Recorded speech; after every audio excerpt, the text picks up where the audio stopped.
tout le monde dans le nom du Seigneur, hein, ceux que je n'ai pas vu. Que Dieu vous bénisse. Hein, je suis arrivé à Quimperlé il n'y a pas bien longtemps, quelques jours. Amen. Voilà. Ça m'a dit de faire la réunion, et puis j'avais une petite pensée, le Seigneur a béni. Amen. Amen. Une petite pensée, et puis c'est une chose assez compliquée, c'est un mot assez compliqué pour les chrétiens, et puis c'est une situation un peu compliquée, je veux dire comme ça. Alors, je vais demander à Steve qui me présente de mon Seigneur. On va entrer dans les choses. Gloire, Seigneur, merci. Merci même pour ta grâce. Merci pour tes bontés, Seigneur. Merci pour les bons moments qu'on passe avec toi, Seigneur. Merci d'être là dans ta maison, Seigneur. Quel privilège qu'on a. Quel privilège, Seigneur, de te chanter, de te louer, de témoigner, Seigneur. Toi, mon maître, le moment est venu d'écouter ta bonne parole, Seigneur. Toi, ton serviteur que tu as choisi, Seigneur. Il remplit de ton Esprit Saint pour chacun qui est là. Il touche les cœurs, Seigneur, même ceux qui ne t'appartiennent pas, Seigneur. C'est leur réunion, Seigneur Jésus-Christ, c'est la nôtre. Ah, tu nous bénis à chacun, Seigneur. Merci parce que tu vas nous bénir, Seigneur. Je disais ce mot-là que j'avais à cœur, c'est un mot qui est assez compliqué, et puis au niveau des chrétiens, c'est le mot souffrance. Vous voyez. Et puis, vous savez, il tombe de l'eau sur les justes. Et puis, je vais vous parler de la souffrance. Alors, à l'origine de la création de Dieu, c'était bon, tout était bon.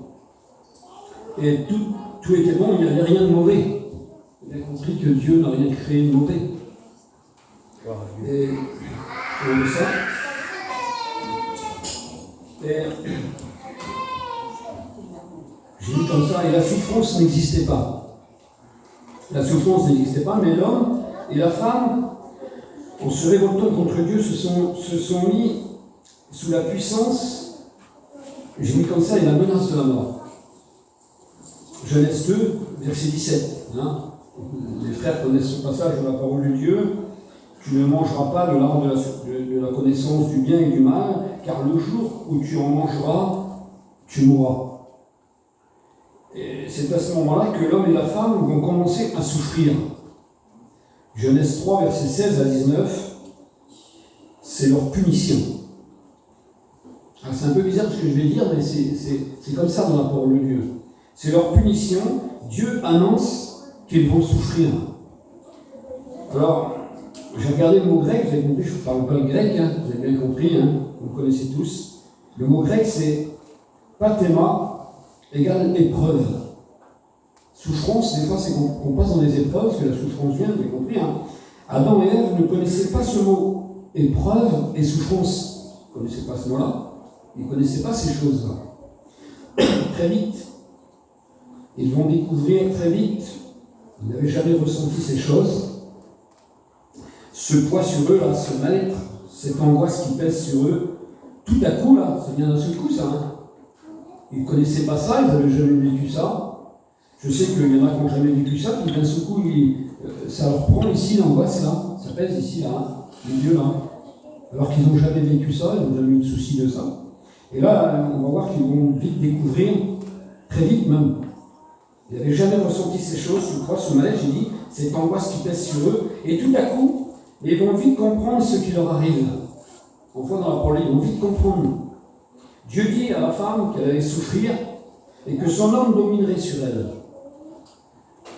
C'est à ce moment-là que la femme a été soumise à l'homme. Avant, elle n'était pas soumise. Avant, le péché n'était pas soumise.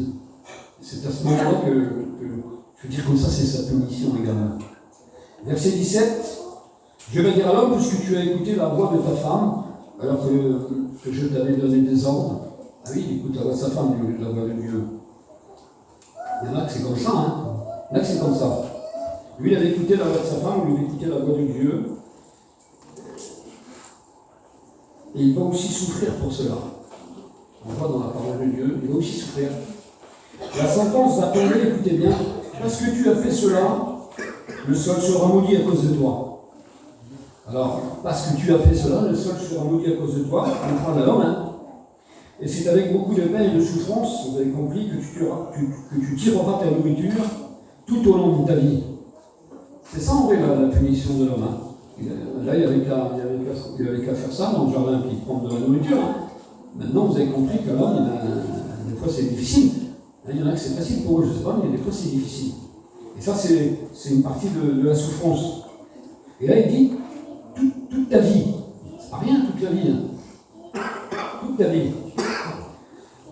Dieu annonce qu'il va souffrir toute sa vie, sachant que Adam a vécu 930 ans.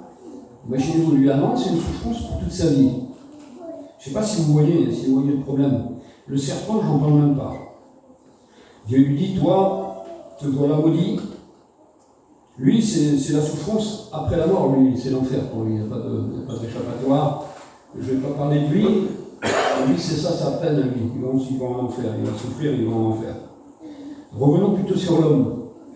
Dieu dit à ce petit foyer-là qu'ils vont souffrir jusqu'à temps ce qu'ils meurent.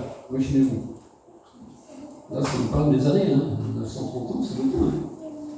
Et il va les chasser d'une partie du jardin. Donc il va les chasser d'une partie du jardin. Et je dis une partie parce que Dieu va faire garder le chemin qui mène à l'arbre de vie. Vous connaissez le passage de la parole de Dieu par deux chérubins avec des épées flamboyantes, tournoyantes, comme dit la parole de Dieu, en tous sens. Et il fait ça pour barrer l'accès à l'arbre de vie et aux bonnes choses. Si Dieu fait barrer l'accès pour les empêcher d'y aller, ça veut dire qu'ils n'étaient pas bien loin. Parce que s'ils auraient été très loin, il n'y aurait pas eu besoin de barrer cet accès-là. Et là, ça veut dire qu'ils n'étaient pas bien loin de toutes ces bonnes choses qu'ils avaient avant, vous avez compris. Donc, et là, ils ne pouvaient plus y aller. Alors, moi, c'est ma pensée, ça, moi. Hein. Ils voyaient ces choses, mais ils ne pouvaient pas y aller. Ils voyaient ces bonnes choses qu'ils avaient avant, et ils ne pouvaient pas y aller parce que c'était barré par les anges. Et puis les chérubins qui les empêchaient d'entrer. Ça fait partie aussi de la première souffrance qu'ils ont eue. Ils voyaient les bonnes choses que Dieu donnait là, et ils ne pouvaient pas les prendre. Mettez-vous à leur place, c'est pas moi, c'est ma pensée ça. Mettez-vous à leur place, ils avaient tout ce qu'il fallait là, et par le péché, Dieu leur a fermé cet accès là. Alors ils voyaient toutes ces bonnes choses là. Il y en a beaucoup de bonnes choses là, quand Dieu fait des bonnes choses, il avait créé des bonnes choses. Hein. Et ils ne pouvaient plus y aller, parce qu'ils avaient goûté ces choses-là, vous avez compris, hein. Ils avaient goûté ces bonnes choses de Dieu là, et ils ne pouvaient plus y aller par le péché. C'est comme ça. Donc ils ne pouvaient plus, ils étaient bloqués. Mais ils voyaient toutes ces bonnes choses-là. Ils ont dû souffrir. Moi je pense que c'est la première souffrance qu'ils ont eu à affronter. Ça devait être terrible pour eux. Ça devait être terrible. On voit les choses de Dieu, on voit les bonnes choses là, et on ne peut pas y aller. Rapport au péché. C'est terrible ça. Ça devait être terrible. Alors de voir toute cette nourriture, toutes ces bonnes choses là, et pas de pouvoir en profiter, ils ont dû souffrir. Moi je pense que c'est comme ça. Hein. Mais là nous sommes au chapitre 3, puis on voit qu'au chapitre 4 là, ça va empirer. Déjà ils souffrent, et là ça va empirer. Ça va empirer. Nous savons qu'ils vont avoir un fils, qu'ils vont nommer Caïn, vous connaissez la parole de Dieu. Et là les gros problèmes vont commencer. Là. Les gros problèmes vont commencer. Puis un autre qui vont appeler Abel, vous connaissez la parole. Vous savez tout ce que les enfants sont aussi une source de problème des fois, dans un couple. Et oui, des fois on est bien, et puis on a des enfants, ça y est, les problèmes arrivent. C'est ce qui est arrivé à Noé, vous avez compris. Hein. Source de problème, vous connaissez ce passage dans la parole de Dieu. La jalousie est née dans le cœur de Caïn. Alors la jalousie est née. Quelque chose qui n'existait pas encore, quelque chose qui n'existait pas. Et oui, quand il n'y a qu'un homme et une femme, il ne peut pas y avoir de jalousie. Il n'y avait qu'un homme, une femme, il ne peut pas y avoir de jalousie. C'est impossible. Et là, avec les enfants, là, ça a tout changé. Ça a tout changé, on voit dans le projet, ça a tout changé. La vie de ce couple, tout misérable qu'ils étaient, avec leur lot de souffrance, j'ai dit comme ça. Leur lot de souffrance journalière, parce que c'est tous les jours qu'ils souffraient. Ils souffraient tous les jours. Ils avaient désobéi à Dieu et ils souffraient tous les jours et tous les jours et tous les jours. Mais c'est rien d'à côté de ce qui les attend. Parce que ça empire de pire en pire loin pour lui. Les enfants apportent de la joie dans un foyer normalement, c'est comme ça. Mais pas dans ce foyer-là. C'est sûr qu'à leur naissance, ça a dû être une joie quand même. Même qu'ils étaient éloignés de Dieu, même les enfants à la naissance, c'est une joie. Les petits enfants, ça nous réjouit. malgré la misère qu'ils ont dû avoir à les élever dans cette souffrance-là. Parce que je pense qu'ils ont dû avoir du mal à les élever, les enfants. Hein. Ils n'avaient rien. Hein. Ils n'avaient rien. Hein. Là-bas, c'était le jardin d'Éden qui était fermé. Eux, ils avaient de l'autre côté, ils n'avaient plus rien. Il fallait qu'ils se débrouillent tout seuls. Il manquait de tout, j'ai mis comme ça, vous avez compris. Les enfants vont grandir et les problèmes vont commencer de plus belle. Caïn va être jaloux de son frère, vous connaissez la parole de Dieu, et va être en colère. Un mot qui n'existe pas non plus, la colère. Ça n'existait pas, ça, la colère. Maintenant, il y a des gens qui se mettent en colère, vous avez compris, mais à l'époque, ça n'existait pas, la colère. La colère est venue avec le péché aussi. La colère n'existait pas. Ce mot qui n'existe pas, là, qu'ils ne connaissaient pas, jalousie, colère, et la Bible dit que son visage s'assombrit. Son visage devient sombre, et Dieu l'a vu. Ah oui, Dieu voit tout. Ah oui, si tu viens avec une colère ce soir, un visage assombri, nous on n'est pas Dieu, mais on va déjà le voir. Les frères, on se rend compte là, le frère là n'est pas bien, ou cette soeur là n'est pas bien, vous voyez, on le voit. Alors Dieu, lui, forcément vous avez bien compris, hein. Quelqu'un qui n'est pas bien le voit aussitôt, Dieu. Eh oui. Alors notre Seigneur, notre Dieu, qui sont les cœurs et les reins, vous avez compris, il va dire à Caïn, pourquoi te mets-tu en colère? Vous allez poser une question, hein. Pourquoi te mets-tu en colère et pourquoi ton visage est sombre? Vous avez compris que Dieu le sait pourquoi. Dieu sait pourquoi ton visage a sombré, Dieu sait pourquoi tu t'es mis en colère, Dieu sait pourquoi toutes ces choses-là. Mais il veut t'entendre le dire. Il veut t'entendre le dire pourquoi, il te pose la question. Alors pourquoi j'ai-tu comme ça? Pourquoi cet énervement? Pourquoi cette jalousie? Pourquoi cette souffrance sur ton visage? Pourquoi? Dieu pose des questions. Pourquoi cette irritation? Pourquoi ton visage est abattu? Et pourquoi Caïn? Alors, pourquoi? On va dire pourquoi comme ça? Caïn ne répondit à aucune des questions que Dieu lui avait posées. À ce moment-là, il ne répondit à aucune des questions. Mais Dieu, voyant son état, ah oui, Dieu voyait son état. Moi, je dis comme ça, Dieu voit ton état ce soir. Moi, si tu es en bon état, si tu es en mauvais état, c'est Dieu qui voit. Hein. Alors Dieu va parler à Caïn, il va lui dire, certainement, c'est-à-dire c'est certain, il l'affirme, certainement, si tu agis bien, je veux dire comme ça, la balle est de ton côté, hein. Si tu agis bien, la balle est de ton côté. Si tu agis bien, tu relèveras ton visage. Amen. Si tu agis bien. Dieu lui dit qu'il y a des choses à faire pour relever son visage, il faut qu'il agisse bien. C'est pas compliqué, hein. Si tu agis bien, si tu fais des bonnes choses, tu relèveras ton visage et tu te relèveras déjà à toi. Par contre, il va lui dire aussi, si tu agis mal, hein, le péché se couche à ta porte, il va lui dire. C'est un avertissement, vous avez compris. Hein. Si tu agis mal, et dire, ses désirs se portent sur toi, il va dire comme ça, domine sur lui. Il va dire ça. Domine sur lui. Dieu dit, en quelque sorte, attention. Comment tu vas agir? Fais attention comment tu vas agir. Bien ou mal. C'est ça, on voit autre chose là. Dieu sait ce qui va se passer pour lui s'il reste dans cet état. Dieu sait ce qui va se passer pour toi si tu restes dans cet état. Dieu avertit toujours l'homme et ce qui risque de lui arriver. Dans la parole de Dieu, on dit que c'est comme un miroir. Quand on regarde la parole de Dieu, quand on lit la parole de Dieu, c'est comme un miroir. Et il nous explique des fois les risques. Il y a des risques. Et il nous dit ce qui nous risque de nous arriver. Alors, attention aux décisions que tu vas prendre, Caïn. C'est ça en quelque sorte qu'il lui dit. Vous voyez, c'était avant les gros problèmes, vous avez compris. Hein. Il l'avertit avant les gros problèmes. Il t'avertira toujours avant les gros problèmes. Amen. C'était avant les... Hein, il lui donne une solution et il lui explique parce que Dieu sait ce qui va se passer. Dieu sait tout. Alors il lui explique, il lui donne une solution à ton problème. Agis bien, Caïn. Agis bien, tu relèveras ton visage. Fais attention à ce que tu fais. Il avait averti Adam et Ève, ses parents, hein, qui n'ont pas tenu compte de l'avertissement non plus. Il y avait une solution aussi, ils n'ont pas tenu compte. Alors, si on ne tient pas compte de la parole de Dieu, c'est normal qu'on n'est pas bien. C'est normal que notre visage est abattu, c'est normal qu'on a des problèmes, des soucis, parce qu'on n'a pas tenu compte de la parole de Dieu. Alors, Dieu a toujours une solution à ton problème. Mais il faut être attentif à la parole de Dieu. Dieu aura toujours une solution. Je vous lis la version Semeur, hein, elle est un petit peu différente, Genèse 4, verset 6. L'Éternel dit à Caïn, pourquoi te mets-tu en colère et pourquoi ton visage est-il sombre? On va dire comme ça. Son visage était assombri. Mais si tu agis bien, il va dire, tu le relèveras. Mais si tu n'agis pas bien, vous voyez, c'est marqué comme ça dans la Semeur. Le péché est tapis à ta porte, c'est-à-dire tout près.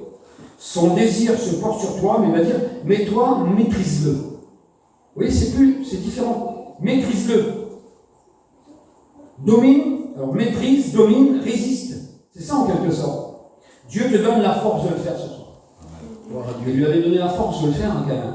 Il lui avait dit, tu domines, tu résistes sur l'ennemi en quelque sorte, parce que l'ennemi te parlera toujours à l'oreille et puis poussera toujours un petit peu comme ça. Vous voyez?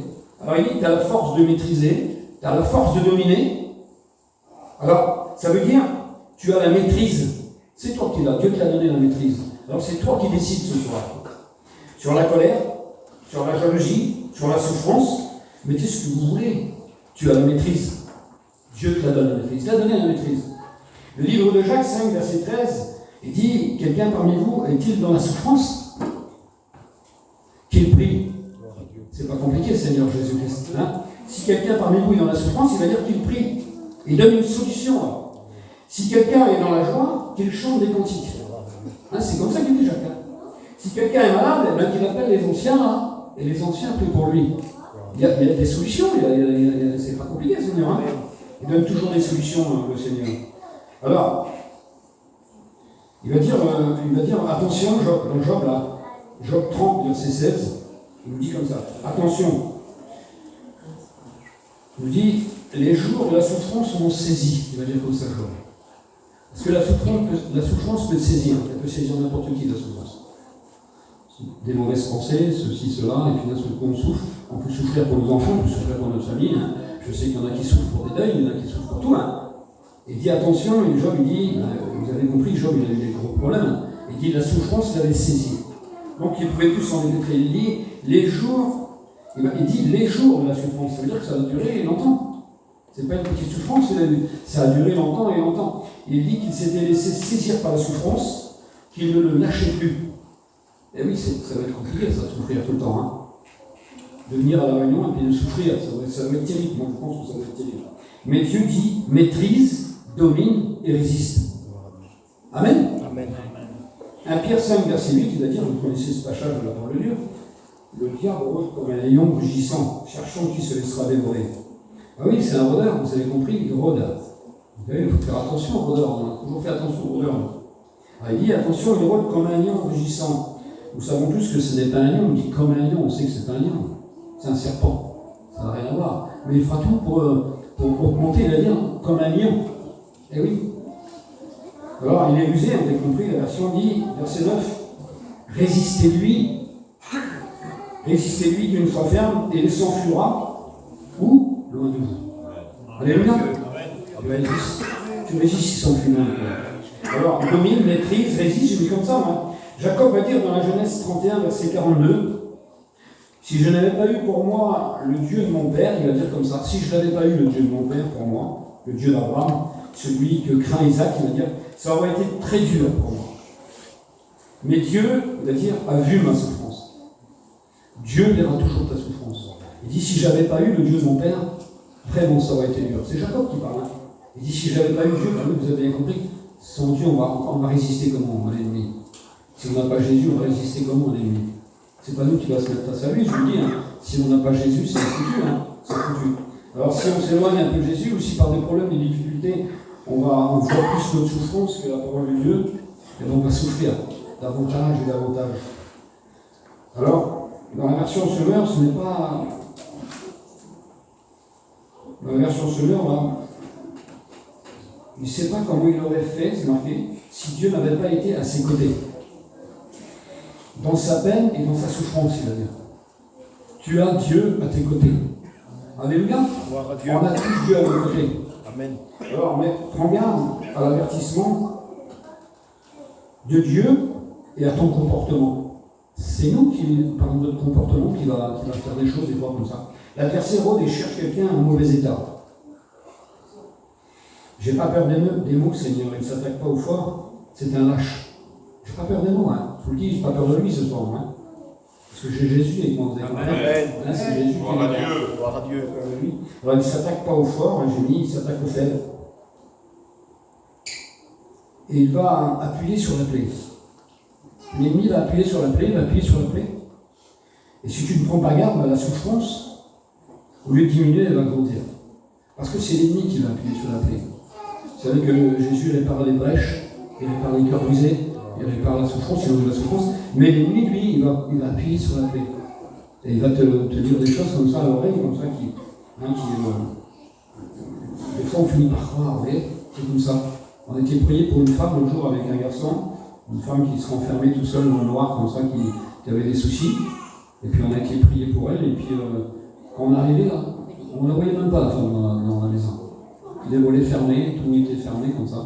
Et puis elle s'était mise dans le noir, elle s'était réfugiée dans les ténèbres. Et j'ai dit, mais Caro, qu'est-ce que tu fais avec la lumière? Et je dis, on est venu prier pour toi. Oui, elle dit, je veux bien, vous priez pour moi. On est venu parce que sa mère nous avait appelé, donc on était venus. Et puis son homme, il dit, allez-y. C'est le garçon n'est pas chrétien, mais il dit, allez-y, il n'y a pas de problème. Et donc cette femme-là, a dit, et puis je dis, écoute pas l'ennemi par la ton oreille. Parce que si par la ton oreille, en ce moment-là, après au bout d'un moment, elle dit, oui, par la qu'est-ce qu'il dit? Vas-y, dis-le alors. Elle dit, l'ennemi me dit que ça ne sert à rien que vous êtes venus. Vous voyez? Il dit comme ça, lui, ça ne sert à rien que vous êtes venus parce que moi je fume des cigarettes, ceci, ça. Mais si c'est rien, ce que je fume des cigarettes. Sors des ténèbres, là, réfugie-toi dans Jésus. C'est Jésus l'appui, c'est Jésus le rocher, c'est Jésus. Qu'est-ce que tu fais dans le noir là? Alors, quand on est arrivé, vous savez ce qu'elle nous a dit cette femme-là? Tout va bien. On voit bien que ça va pas bien, donc ça fait un mois que tu es couché, là, puis tu t'occupes plus de tes enfants, puis tu ne peux même pas manger. Ton homme nous l'a dit, donc on est venu là parce qu'ils nous ont appelés, t'as compris, on n'avait pas vu autrement. Et je dis, tu dis que tout va bien, mais nous on voit bien que tout va mal. Et l'ennemi lui faisait croire que tout allait bien, oui. Tout va bien, dis-moi, j'ai une belle caravane, j'ai une maison, j'ai ça. Ça, c'est les choses du monde, on ne parle pas de ça. On parle que si tu aurais Jésus, là, tout irait mieux. Parce que tu te réfugies dans les choses du monde. Et puis, bon, on a prié pour elle, mais non, je ne sais pas ce qui s'est passé, là, on n'a pas retourné. Mais au moins, on lui a expliqué la parole de Dieu. Réfléchis. Va dans le refuge qui est Jésus. Amen. Et elle est du monde, vous avez compris, c'est les gens du monde. Hein. Alors, l'ennemi lui disait, ça ne sert à rien qu'ils sont venus les pasteurs. Vous voyez? Et bien, elle a fini par le croire, oui. Bon, ben, vous avez qu'à prier, mais vous voyez, c'est pas sincère, donc c'est pas sincère. Vous avez qu'à prier, vous êtes là maintenant, vous voyez? Mais là, on ne reçoit rien du tout de Dieu. C'est quand on veut que Dieu, ben oui, moi je suis dans la souffrance, je suis dans la misère, moi je veux que Jésus il m'enlève tout ça là. Et alors, là où on est vers les frères prient, ça y est, c'est en un instant, là, Dieu enlève tout. Hein. Dieu. Alors cette femme-là, bon, on n'a pas de suite, mais on lui a quand même présenté Jésus, j'étais avec un frère, et puis on lui a expliqué la parole de Dieu. Réfugie-toi dans Jésus. Amen. Amen. Amen. Amen. Alors, bon, j'ai mis, au lieu de diminuer, là, l'ennemi met le doigt, il met le doigt sur sa plaie, hein, on l'a vu, nous. Hein. Et dans la souffrance, il envoie la haine. Alors il envoie la haine, souvent c'est comme ça. C'est à cause d'un tel ou d'une telle que je souffre, c'est à cause de l'autre, vous voyez. Et l'ennemi va dire comme ça, lui, il va dire comme ça. Il parle à l'oreille et il fait croire beaucoup de choses. Des choses fausses. Ah oui, il est le prince du mensonge. Alors il fait grandir la haine dans les cœurs des personnes. Et ces gens souffrent de plus en plus. De plus en plus. Vous voyez, tu as un petit souci avec l'autre, avant tu n'as pas été réconcilié. Alors que c'est rien ça. Il suffit d'aller, puis voilà, on se réconcilie dans 10 minutes. Et bien l'ennemi lui va parler dans l'oreille, il va dire ça ne sert plus à rien d'aller là-bas. Il y a trop longtemps que tu n'as pas été. Et puis et ça grandit. Et sans son nom, il y a une haine qui grandit dans les cœurs. Et ça, c'est l'ennemi qui fait ça. Caïn a fini par tuer son frère, imaginez-vous. Ça a grandi dans son cœur. Hein. Alors qu'il avait été averti de Dieu. Hein. Attention, Caïn. Si tu fais bien, ça va aller. Si tu fais mal, ça ne va pas y aller. Pourtant, il lui avait bien dit, maîtrise, domine sur lui. Tu as la puissance de dominer sur l'ennemi. Dieu le donne. Il n'a pas pris garde à la parole de Dieu. Il n'a pas pris garde, et puis vous savez ce qui s'est passé. Hein. Le premier mort, c'est Abel. Ce n'est pas une mort naturelle, c'est un crime. Le premier mort, c'est un crime. Imaginez-vous comment l'ennemi avait gagné sur eux là. Il avait gagné, hein, il avait gagné énormément. Hein. L'adversaire est costaud, j'ai dit comme ça. L'adversaire est costaud, il ne faut pas croire qu'il n'est pas costaud. Je vous ai dit tout à l'heure que les souffrances d'Adam et Ève ne faisaient que commencer. Imaginez-vous la souffrance qu'ils ont eue là. Imaginez la souffrance. Ils viennent de perdre leur fils et dans une situation dramatique, c'est terrible, hein, on dit la parole de Dieu. Mais ils ont perdu Abel, mais ils ont aussi perdu Caïn. Ah oui, car il fut maudit par Dieu et chassé, il fut errant et vagabond dans le pays de Nod, dit la parole de Dieu. Donc ça faisait qu'ils ne voyaient plus celui-là non plus. Si vous voulez, dans cette histoire, ils ont perdu leurs 2 fils. C'était comme ça. Alors, Adam et Ève ont souffert pendant de nombreuses années, nous dit la parole de Dieu. Et je vais vous dire pourquoi. Ils ont eu un autre fils, qu'ils ont appelé Seth. Je ne vais pas être trop long avec vous, là, j'ai presque fini. Qu'ils ont appelé Seth, et l'ont eu à l'âge de 130 ans. Puis, il s'est passé encore 105 ans, nous dit la parole de Dieu. Le temps que la terre se multiplie, vous avez compris? Le temps que la terre se multiplie. Et Seth eut un fils. Un fils qu'il appela Enoch. Ce nom veut dire celui qui rassemble. Vous voyez, ça veut dire ça. Celui qui rassemble. Ils ont eu un petit-fils à l'âge de 235 ans. On voit dans la parole de Dieu.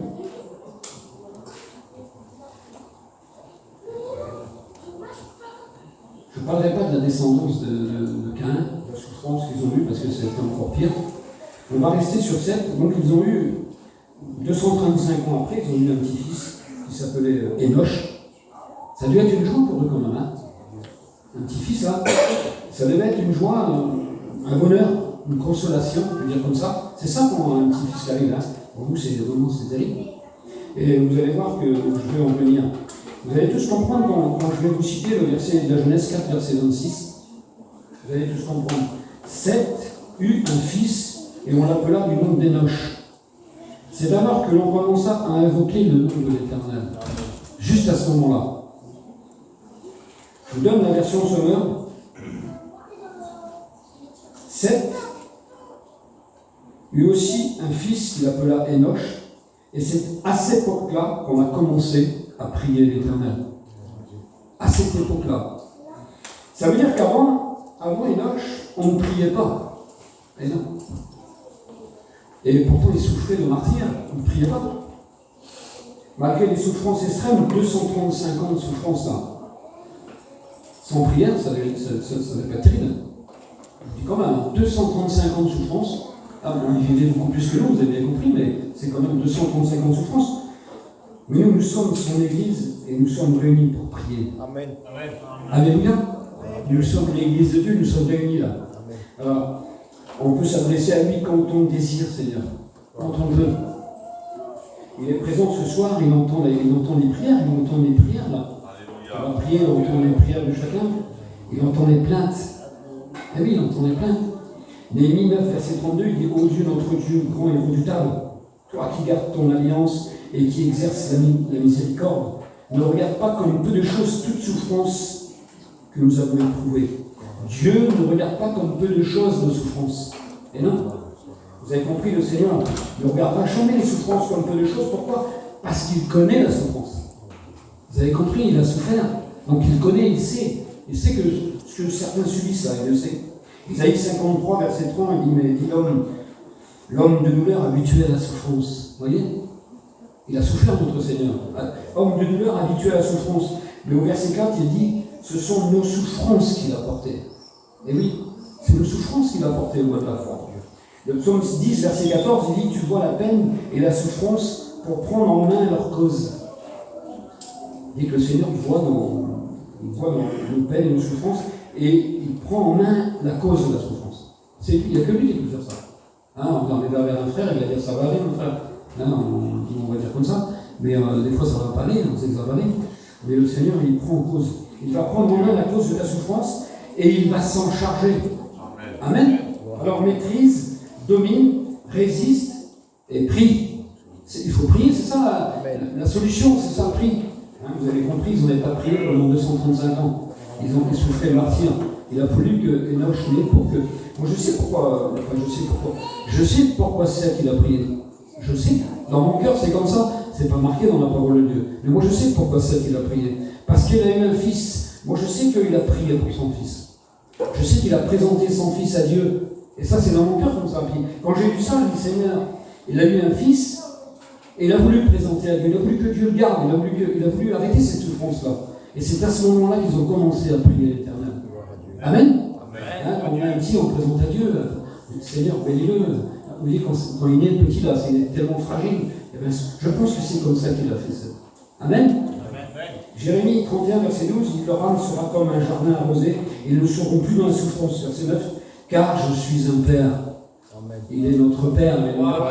Exode 4, verset 31, et le peuple crut que l'Éternel les avait visités, ils avaient vu leur souffrance, alors ils s'inclinèrent et se prosternèrent devant Dieu. Ah, des fois, il faut faire comme ça. Hein. Il faut s'incliner, il faut se prosterner devant Dieu. Alors maîtrise, domine, résiste, prie, celui qui est dans la souffrance, qu'il prie de la parole de Dieu. Alors il n'y a pas d'autre solution. Prie ce soir, dans la souffrance. Prie si tu veux avoir des choses, je ne sais pas moi, prie. Seth appela son fils Énoch. Alors je vous dis ce que ça veut dire Énoch. Et c'est pour ça qu'il a prié. Je suis sûr que c'est pour ça qu'il a prié. Énoch, il l'a appelé Énoch parce que ça veut dire homme mortel. Vous voyez, il sait qu'il avait donné la vie à l'époque, mais il sait qu'il a donné la mort aussi. Alors il l'a présenté à l'Éternel, parce qu'il sait que son fils allait mourir. Parce qu'ils avaient péché, il connaît la parole de Dieu, il sait. Alors, en le nommant ainsi son premier fils, il reconnaît qu'il est conscient que le jugement de Dieu pèse sur tous les hommes, et que la mort est le fruit du péché. Il le reconnaît en nommant son fils comme ça.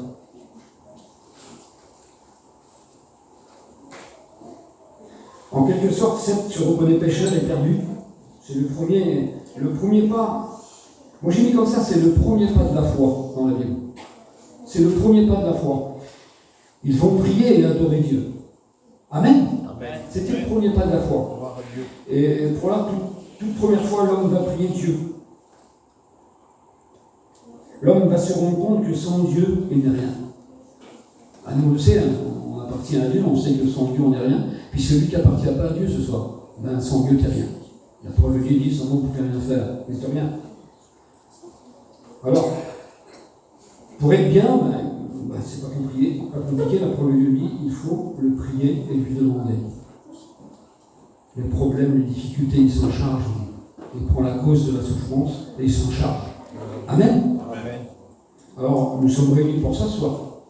On est réunis pour prier le Seigneur, pour lui demander ces choses-là. Moi, je dis que chacun puisse prier le Seigneur ce soir. Que chacun puisse lui demander. Même tes problèmes, tes difficultés, mets tout dans ses mains ce soir. Ta souffrance, mets-la dans ses mains. Alors, j'ai parlé de souffrance, vous avez compris, j'ai parlé de jalousie, j'ai parlé de ces choses-là, parce que c'était la cause c'était leur cause à eux, d'énervement, de colère, parce que c'était comme ça. Et puis des fois, voilà, on est comme ça, puis on est humain aussi, vous avez compris. Mais là, on met toutes les mains dans les mains de Dieu. Prie le Seigneur et le Seigneur va te donner ce soir. Alléluia. Je n'irai pas plus loin avec vous, on va prier le Seigneur. Je crois que Jean m'a enseigné. Je veux te louer, Père. Grâce, Seigneur, je veux te dire merci.